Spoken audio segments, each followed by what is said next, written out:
Because the coroner's jury is stacked against Negroes.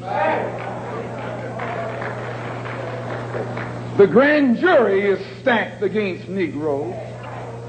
The press, the radio, the television, and the newspapers are stacked against Negroes. But please, the Los Angeles Police Department is stacked against Negroes. He is stacked against all Negroes, all except those whom he has appointed to high positions. The controlled press, the white press, inflames the white public against Negroes. The police are able to use it to paint the Negro community as a criminal element. The police are able to use the press to make the white public think that 90% or 99% of the Negroes in the Negro community are criminals.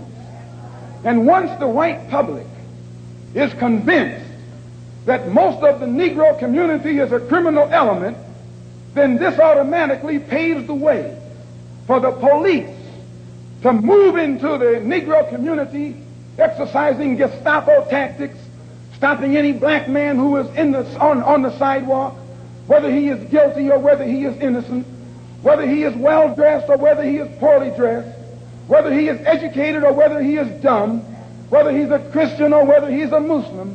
As long as he is black and a member of the Negro community, the white public thinks that the white policeman is justified in going in there and trampling on that man's civil rights and on that man's human rights.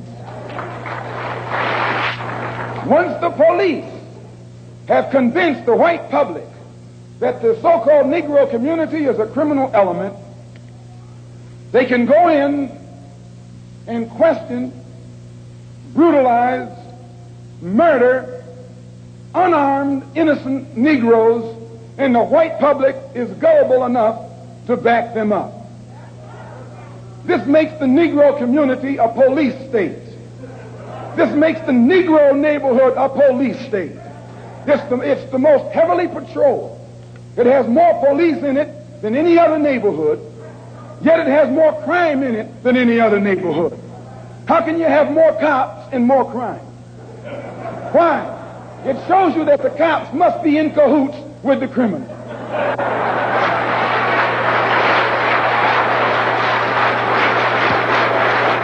Found in all of my travels was that all of the Africans, not only the Africans, but the Asians and the Muslims, look upon us as their long-lost brothers. And America had actually tricked many of them into a hands-off policy by giving them the impression that she was honestly trying to do something to solve the problem. My argument over there was designed to prove that it is impossible for the United States government to solve the race problem. It's impossible.